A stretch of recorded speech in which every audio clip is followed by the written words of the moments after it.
Hello दोस्तों, मेरा नाम है राकेश चौहान और हेल्पिंग थिंकर्स के यूट्यूब चैनल में आप सभी का हार्दिक स्वागत है। आज है 1 सितंबर और 1 सितंबर की एमपी पुलिस एग्ज़ाम का पहली शिफ्ट का एनालिसिस लेने के लिए हम नीमच के Gyanoday institute and technology college ग्राम कनावटी पहुंच चुके हैं, जहां से हम बच्चों से पूरे पेपर का विश्लेषण जानने का प्रयास करेंगे, उनका स्कोर जानने का प्रयास करेंगे, लैब का स्कोर जानने का प्रयास करेंगे और यहाँ सेंटर का हाईएस्ट स्कोर क्या रहा है उसके बारे में भी जानने का प्रयास करेंगे। और कल के पेपर के कंपेरिजन में आज कुछ नए बदलाव हुए या नहीं, उन समस्त मुद्दों पर हम बच्चों से चर्चा करेंगे। तो आप वीडियो के अंत तक बने रहिए। चैनल पर पहली बार आए तो सब्सक्राइब जरूर कीजिएगा। क्या स्कोर रहा? स्कोर तो कम रहा, 67। 67। अच्छा स्कोर। आपके लैब में हाईएस्ट स्कोर क्या देखने को मिला आपको? सुना 80 है मैंने शायद। 80। आपका क्या स्कोर रहा? मेरा 67 रहा। 67 जी। आपकी लैब में हाईएस्ट स्कोर क्या? 80 सुना है। 80। एक ही लैब में थे आप दोनों? लैब 1 में। लैब 1। आपका क्या स्कोर है? मेरे से 48। 48। आपके लैब में हाईएस्ट स्कोर क्या देखने को मिला? मैं इनके साथ ही। इन्हीं के साथ में। चलिए, पेपर के अगर स्तर की बात करेंगे आज, तो आपके हिसाब से आप पेपर का स्तर क्या कहें? नहीं, इजी पेपर था। पेपर तो इजी था पर स्कोर क्यों नहीं हुआ समझ में नहीं आया। क्योंकि आंसर वगैरह सब निकल रहे थे आराम से, मैथ्स वगैरह रीजनिंग वगैरह सब सिंपल थी। जीके भी थोड़ा इजी था, ज़्यादा कुछ नहीं था। अच्छा। सबसे पहले मुझे लगता है कि बच्चों को सबसे ज़्यादा जो परेशान कर रहा है वो जीके जीएस कर रहा है ना? तो जीएस का प्रश्न है। अरे वाह, थोड़ा सा बताएंगे, आप ही बताइए। ये एक तो ये था कि नेपाल देश का जो झंडा उसमें कौन सा कलर है, और एक विश्व बैंक का मुख्यालय, और ये IMF का भी मुख्यालय, IMF का, विश्व मुद्रा बैंक का, और एक ये था रमन मैग्सेसे पुरस्कार किस ट्रस्ट के द्वारा दिया जाता है, और ब्रिटिश सेना ने चौरागढ़ पर किस वर्ष कब्जा किया था, और ये जो कृषि रसायन उत्पादन में भारत का स्थान कौन सा है, और एक बर्रा कथा लोक नृत्य किस राज्य का है, और लोक नृत्य बर्रा कथा, और एक करंट अफेयर से ये था कि जो 68वां फिल्म वो राष्ट्रीय फिल्म पुरस्कार जो हुआ था उसमें फिल्म के लिए कौन सा राज्य अनुकूल है, ये पुरस्कार किस राज्य को मिला है, और होम रूल की स्थापना 1916 में किसने की थी, और एक किसने की थी, और एक जांच सितंबर 1900, और एक जांच एजेंसी का था इसमें, तो ईडी, और 2 ऑप्शन थे, ईडी और सीबीआई दोनों। भारत की प्रमुख जांच एजेंसी कौन सी है? अच्छा। और एक प्रकाश संश्लेषण से प्रश्न था, और एक वर्गीकरण से भी था। वर्गीकरण। और मैथ्स में एक आज ट्रिग्नोमेट्री से दिखने को मिला, अभी तक नहीं दिख रहा था, आज दिखा ट्रिग्नोमेट्री से। अच्छा, करो या मरो का नारा भी था? करो या मरो का नारा भी था। अच्छा, मतलब कल की शिफ्ट में दिल्ली छोड़ो का नारा या ऐसा कुछ प्रश्न आया था, नारे से दिल्ली चलो का था शायद। दिल्ली चलो का नारा। और आज भी नारे से प्रश्न पूछा गया, मतलब 2-3 दिन इससे पूछा जा सकता है। साइंस में थोड़ा सा बताइए, साइंस में कहाँ से प्रश्न बने? साइंस में वही कितने प्रश्न होंगे साइंस के पहले? लगभग 5 या 6 प्रश्न। प्रदूषण से बने, वायु प्रदूषण का क्वेश्चन था एक। अच्छा, वायु प्रदूषण से संबंधित। हाँ। लाइकेन से संबंधित कल भी पूछा गया? नहीं, लाइकेन नहीं आया। अच्छा। और इसके अलावा अगर टस वगैरह ऐसा कुछ करके था एक बार, वो किस प्रजाति का है उसके बारे में पूछा था। MP GK से कोई प्रश्न आपको देखने को मिला? ये चौरागढ़ वाला यही था, बाकी नहीं था। इसके अलावा आप अगर सब्जेक्टिव बात करें, थोड़ा सा मैथ्स में बता दीजिए। मैथ्स में पिछले एनालिसिस अगर आप लोग देख रहे हैं तो उसी के अनुसार प्रश्न आ रहे हैं। जो एक सही वगैरह आए, विनर्स वाले जो एनालिसिस कर रहे हैं वही बैठ रहा है। वही बैठ रहा है। हाँ। कोई मैथ्स में नया टॉपिक देखने को? वही ट्रिग्नोमेट्री का एक ही सवाल था। बस। एडवांस के कितने प्रश्न? एडवांस काउंट तो नहीं किए, फिर भी लगभग के अंदाजा कुछ नहीं रहा, नहीं याद रहा। 4-5 तो ही। 4-5। ट्रिग्नोमेट्री से आ रहा है वो। समद्विबाहु त्रिभुज का था उसमें। प्रायिकता से संबंधित? प्रायिकता का एक था। क्रमचय संचय? नहीं। इसके अलावा time and work? Time and work के 2-3 क्वेश्चन थे। 2-3 क्वेश्चन थे। सब इजी थे, बनने जैसे थे। साधारण ब्याज एप्लीकेशन का था। साधारण ब्याज के 3 क्वेश्चन थे। अच्छा। आयु वाले क्वेश्चन भी थे। अच्छा। इसके अलावा और कोई मैथ्स में कोई नया टॉपिक? थोड़ा सा कैलकुलेटिव, वो साइन कोसेक वगैरह की वैल्यू पूछ रहे हैं, इक्वेशन। और उसकी वैल्यू निकालना है। अच्छा। वैल्यू कुछ भी नहीं दे रहे हैं कि ये इसके इक्वल है या आपको ही निकालना है। केवल साइन और कोस के मल्टीप्लाई करके जो भी इक्वेशन बने उसको सोल्व करना है। अच्छा। चलिए, कहाँ से आए हैं आप? मंदसौर से। मंदसौर से। मॉक टेस्ट लगाए थे आप? हम लगाए थे। क्या स्कोर रहता था? उसमें भी 71 के आसपास रहता था, 70 के आसपास। चलिए, बहुत क्या स्कोर रहा आपका? मेरा 58। 58। हाँ। आपकी लैब में हाईएस्ट स्कोर क्या देखने को मिला? मुझे हाईएस्ट 72। 72। और आप की लैब में सबसे कम स्कोर क्या देखने को मिला? आपके आसपास किस प्रकार का बच्चों का स्कोर है? कोई का 36, कोई का 35, ऐसा ही क्या स्कोर रहा सर? 70। 70। 70। आपकी लैब में हाईएस्ट स्कोर क्या देखने को मिला? मेरे पीछे एक लड़के के 78 थे।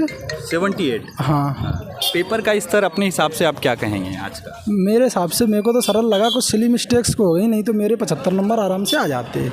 हाँ, मेरे को कठिन कुछ नहीं था, थोड़ा सा घुमा के पूछ रहे, जैसे AB का रेशियो है तो फिर CV का रेशियो देंगे और बच्चा सीधा सीधा रख देता है, समझ रहे, थोड़ा सा डाटा पलट के दे रहे हैं।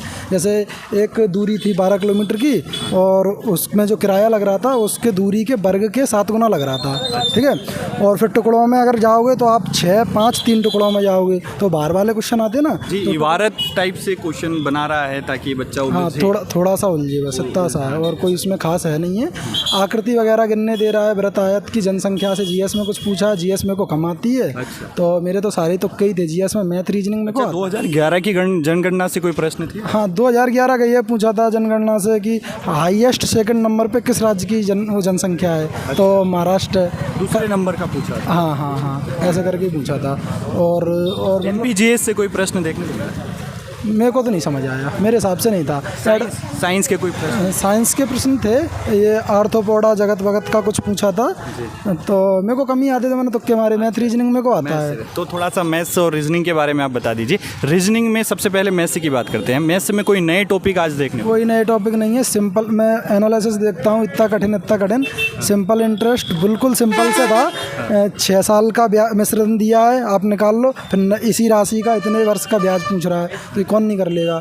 और एक एलिगेशन से था कुछ, इतने रेट में इतना रेशियो था, तो कितनी मात्रा खरीदी गई थी, जैसा बिल्कुल simple question. Time and work भी था? टाइम एंड वर्क के 2-3 क्वेश्चन थे। हाँ, ये भाई के आए 78, जो मेरी नज़र में मेरी लैब में हाईएस्ट है। अच्छा, थोड़ा सा आप भी बता दीजिए, आपकी लैब में आपका स्कोर क्या रहा? नहीं, मेरा तो 78 रहा है। 78। पता नहीं यहाँ किसका रहा ज़्यादा।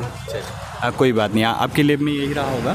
तो थोड़ा सा आप बताइए पेपर के अपने हिसाब से पेपर का स्तर आप क्या बताएं? पेपर का स्तर तो वैसा ही है जैसे पहले आ रहा था। CI नहीं आया, SI से पूछे हैं, IU से पूछे हैं और रेशियो से पूछे थे और एडवांस से केवल एक त्रिकोणमिति का आया था सवाल। हाँ, किस प्रकार का प्रश्न था, थोड़ा सा बच्चों को आप बताएं। साइन ए और अपॉन 1 - cos स्क्वायर ए, ऐसा कुछ आया था। मतलब कुल मिलाकर आपको फॉर्मूला बेस पे आया था। फॉर्मूला हाँ, पे था उसे मतलब उसको सोल्व करना था, कुछ नहीं था। हाँ, उसमें ऐसा डिजिट तो कुछ नहीं दिया था कि मेंसुरेशन से कोई प्रश्न? मेंसुरेशन से हाँ था शायद। त्रिभुज, समबाहु त्रिभुज का? हाँ, ट्रायंगल, आइसोसेलेस ट्रायंगल से था।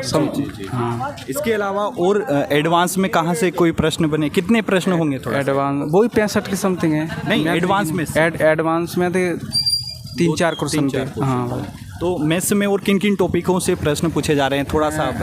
टाइम एंड वर्क से था, रेलगाड़ी से, दोनों ट्रायंगल और वर्क पूछे। थोड़ा सा GK GS में बता दीजिए। GK GS में थे वही जंतु जगत का एक क्वेश्चन आया था।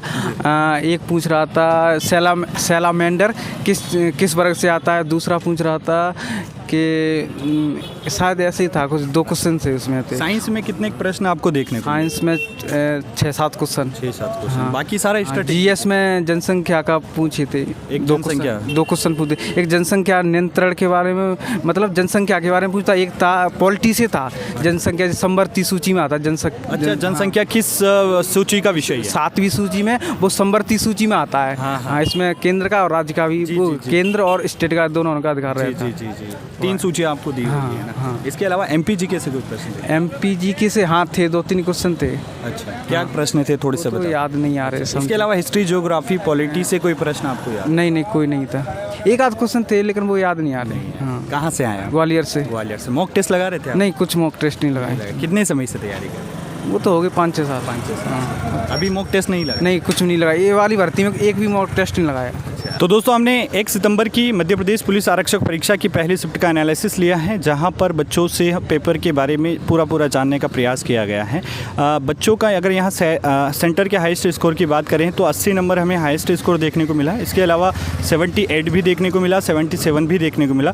लेकिन ज़्यादातर बच्चों का जो स्कोर है वो 60 से कम या 60 के आसपास देखने को मिला है, और 50 से कम वाले बच्चे भी बहुत सारे यहाँ पर बड़ी तादाद में देखने को मिले हैं। लेकिन पेपर के स्तर की बात करेंगे तो पेपर नॉर्मल नॉर्मल है। मैथ्स रीजनिंग में ट्रिग्नोमेट्री जो साइन कोस वाले जो सवाल होते हैं उसमें से एक सवाल नया पूछा गया था, बाकी मैथ्स में कोई परिवर्तन नहीं है। रीजनिंग बिल्कुल आसान है, रीजनिंग में भी कोई चेंजेस नहीं है, वही कोडिंग डिकोडिंग, आपका ब्लड रिलेशन, दिशा दूरी और इन्हीं सारी घड़ी से प्रश्न था, कैलेंडर से आज नहीं पूछा गया है। और जीके जीएस की अगर बात करें तो जीके जीएस में 2-3 दिन से जो संगठन पूछे जा रहे थे उसमें संगठन से रिलेटेड आज 2 एडीबी और आईएमएफ का मुख्यालय वर्ल्ड बैंक और आईएमएफ का मुख्यालय आज पूछा गया था।